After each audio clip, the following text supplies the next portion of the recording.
Bwana we, picha yetu inaanza Hana na Jay wakiromantika, wakichizika, wakifurahia mapenzi yao. Mara Jay anamwambia Hana, oya, kuna kipindi leo, unajua saa sita, acha niende chooni kwanza, nikitoka nene zangu shuleni. Anamwambia poa. Hana akatulia kidogo kitandani na kumgoja mchizi atoke chooni. Hana anafikiria moto na Jay alitokea, akamwambia kika, mimi ndo naenda. Basi Hana alimwaga Jay na Jay taratibu mdogo anajiachia na kuelekea zake shuleni.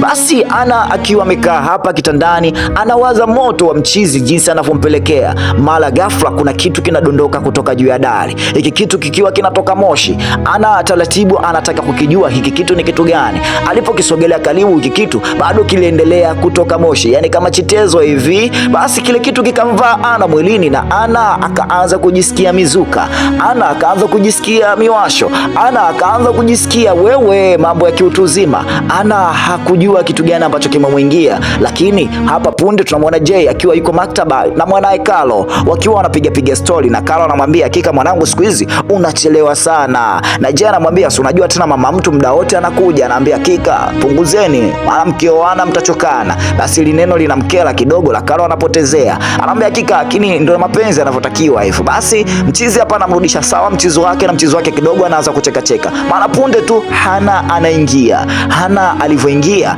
hajauliza, akaanza kupeleka moto hapa na kiwasha katika maktaba. Watu wakaona hebu tuondoke wasije kutupandisha na sisi manyege. Basi mwisho siku Jay anamwambia Hana, una kitu gani? Una shida ipi mama inakusumbua? Tumetoka sasa hivi tu. Hana anajishtukia, lakini kama kuna kitu ambacho kinampelekesha Hana kujisikia mzuka muda wote. Hana muda wote anataka kuwashwa moto. Hana alikimbia kwa aibu ya mwanae Jay. Huku upande wa pili Hana anakutembea anakutana na Carlo akiwa anasoma. Hana anaanza kumtongoza Jay, anaanza kumtongoza Carlo. Carlo anaangalia kulia kushoto, shemeji vipi? Mbona hivyo? Jay yuko wapi? Hana ndo kwanza anaanza kumpapasa ataketa maongezi. Hana hataki lolote ambalo linataka kuendelea hapa. Hana anataka kupelekewa moto. Hana anamwambia hakika hata kama unatoka na Lisa mimi najua hapa. Mwisho siku anampa ulimi na taratibu Carlo anashindwa kujizuia mbele ya shemeji yake. Moto unaanza. Upande huku bwana anamkuta Jay, anamwambia yuko na Profesa Hugalo. Hugalo bwana, Hana mpenzi wangu anaonesha mambo tofauti, yani amekuja tu anaanza kunikumbatia mbele za watu. Hivi inakuwa ni nini jambo? Kama wewe Profesa unalijuaje? Profesa anamwambia hakika ni vitu vya kawaida. Unajua mwanamke anapokupenda kokote anajiachia, kwa hiyo ni hamu ya mwili wake inavyomtuma ndio jinsi anavyofanya. Ambia hakika sikumzoea hivi, lakini kuniwasha moto sehemu yoyote. Yani leo nimemwona akapandwa na mizuka hatari. Yani sio ile kisi ya kunipa tu kama salamu ama kunipongeza ama kunikumbuka, lakini leo alikuwa anataka kupelekeana moto live maktaba. Director ama Profesa Hugo alicheka sana. Upande hapa mchizi anatoka nje na mwanademu wake anasepa na mchizi mmoja ambaye anaitwa David. Na David alipokuja huko anamwambia hakika leo sitakuacha kama bwana wako anakibamia. Mimi mwanangu nina bunge la tango, nitakupelekea moto mpaka moto tena. Basi David alivua nguo, Hana alifunga madirisha ili mradi mambo yaendelee. Akawa uchi wa mnyama na taratibu na David wanaanza kupelekea moto. Lakini mara ghafla David apiga kelele mama. Hana akiwa uchi wa mnyama alimtafuna moja kwa moja. Mchizi alikuja moja kwa moja kwa sababu alimkuta Hana yuko uchi peke yake. Kutokana na hivyo alijua atamkuta yule David, lakini alimkuta Hana amelala kitandani akiwa peke yake uchi wa mnyama. Lakini kama kuna kitu Hana kinamsumbua, tumbo linamuuma kuna muda tumbo linaachia.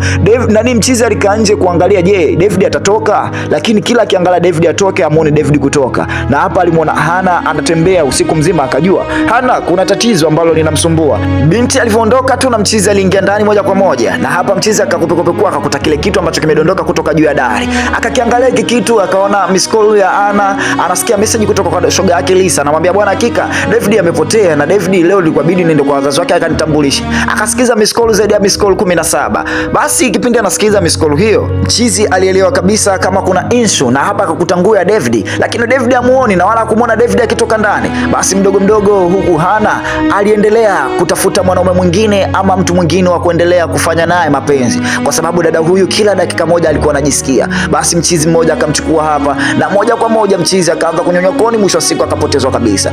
Hugalo pamoja na mwanae Jay. Asa Jay amemletea Hugalo, Profesa bwana, hiki ndio kitu ambacho nilikwambia, na hiki kitu nimekuta chumbani kwa Hana, na tangia hiki kitu nimekiona Hana namuona kama amebadilika kitabia. Basi Profesa akamwambia kiache na mimi nitakifanya kazi. Upande wa Lisa amekuja, amwambia bwana hakika Carlo simuoni, na Carlo amepotea, na Carlo haonekani, na ilibidi twende kwa baba yake na mama yake tukatambulishane, lakini simuoni. Jay anamwambia hakika basi tuendelee kumtafuta, lakini mara mwisho mwisho nilikuwa naye ndani ya maktaba. Basi wakacheka hapa na maisha yakaendelea. Basi Lisa akajikataa na kuja chooni moja kwa moja, na huku Hana akiwa anajiangalia, lakini Lisa na Hana hapa wanaongea. Lisa anamwambia, hakika mpenzi wangu simuoni, na leo ana siku zaidi ya pili sijamuona machoni, na ilibidi aende kunipeleka kwa wazazi wake. Ikabidi Hana amkumbatie Lisa, na Lisa alijua kama Hana anamtuliza, lakini ghafla Hana akaanza kula romance, na dada akaogopa, akaona wewe sio msagaji wewe, huyo akaacha manyoya na akaondoka.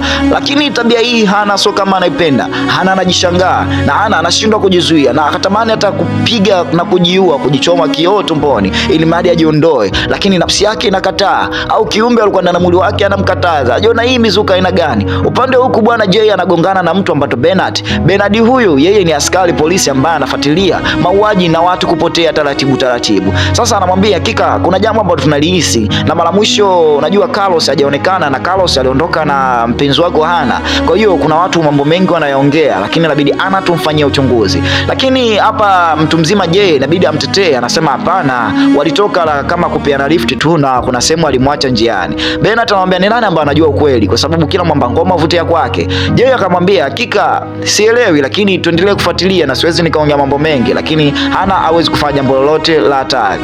Lakini moja kwa moja hapa profesa akiwa yuko na mchezo wake hapa wanaongea, na profesa alimwambia, hakika nimekiangalia hiki kitu hakijafanana na kitu chochote hapa duniani. Inaonekana hiki kitu sio kitu cha kawaida. Ngoja niendelee kufanya uchunguzi. Basi profesa akaendelea kufanya uchunguzi, na mwisho wa siku hapa majibu yanakuja.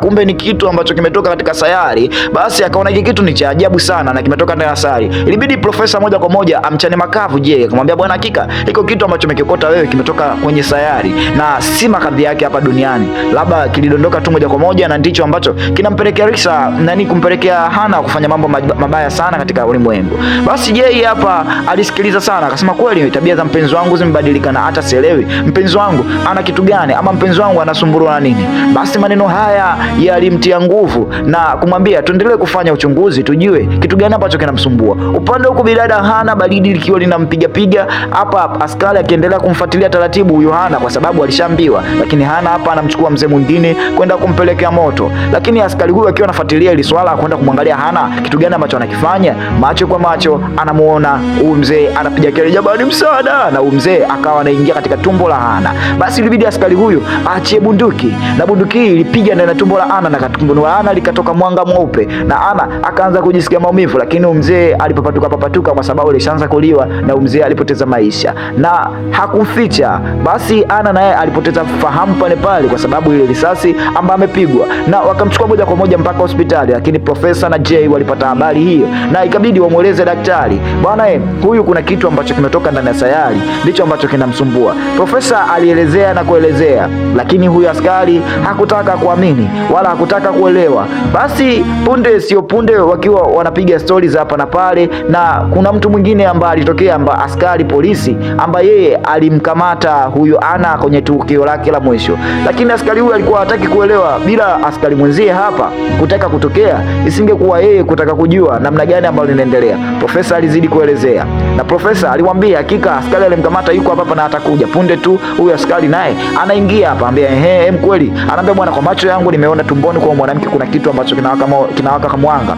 na mwanga wake ni mweupe. Kwa hiyo jamaa alipoambiwa hivyo moja kwa moja alikimbia katika maabara ili baada ya kuleta infection mpenzi wake. Lakini hawa manesi ama madaktari wakaona tumbo linajifunga, ambalo tumbo hili na huyu mtu anarudi tena katika maisha yake ya kawaida. Hiki kitu kiliwashangaza na kawafanya watu wote huko ndani waanze kukimbia, kasoro daktari mmoja. Basi daktari huyu akiwa yuko huko na wenzao wanakimbia, leo kwa macho yao Profesa Jay pamoja na huyu askari wanashuhudia huyu bidada akimtongoza. Daktari anaogopa, anaona hii ni issue gani? Taratibu mama, mtu mimi siwezi. Basi dada baada ya kukataliwa alianza kupandisha asila na mudi, kwa sababu kwa nini yeye anataka apelekwe moto alafu daktari anashindwa. Asila mizuka na anashindwa kujikontrol, anajikuta anafanya mambo na kupiga kelele, jamani nataka kupelekewa moto mimi. Dada aamini. Lakini huyu daktari huku hali yake inakuwa mbaya, kwa sababu mtoto anataka kupelekwa moto, lakini ghafla dada anadondoka chini na kuna kitu kama kinamtesa. Kwa hiyo hiki kitu ambacho kimemwingia Bihana ndicho ambacho kinampeleka yeye muda wote awaze kupelekwa moto. Kwa hiyo anajikuta kama ana hamu ya kupigiwa, ana hamu kama ya kupelekwa moto. Kumbe huyu shetani anapoingia tu basi moja kwa moja anakuwa na kuchukua ile mili ya binadamu ambao dada anawasogelea. Akaona jamaa atapata tatizo, lakini jamaa hajajali, akaanza kumpiga mpenzi wake mate. Na daktari ama profesa alisema labda kwa mtu ambaye anampenda anaweza akajizuia yeye na shetani asimuue. Huyu mtu anaua watu ambao yeye hawapendi, kwa hiyo kwa huyu anaweza akajizuia. Basi polisi na Profesa Hugalo wakakaa wanaangalia kitu gani ambacho kinaweza kikamtokea Jay baada ya uamuzi wake huu ambao ameuchukua.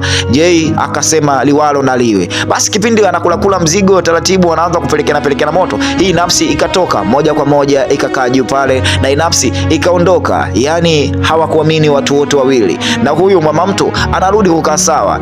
Bennett aamini kilichotokea, na wala Hugalo profesa naye aamini kilichotokea, na wakajua hili pepo ambalo lilikuwa linampelekesha bidada tayari lishamtoka. Ina maana Hana tayari amepona, na Jay hapa aamini. Wanangu wa Tam TV Recap, oya, kama unaitaka hii full movie na uangalie kila kitu kwa raha zako, basi usisahau kupiga namba zetu za simu hizi hapo. Chao.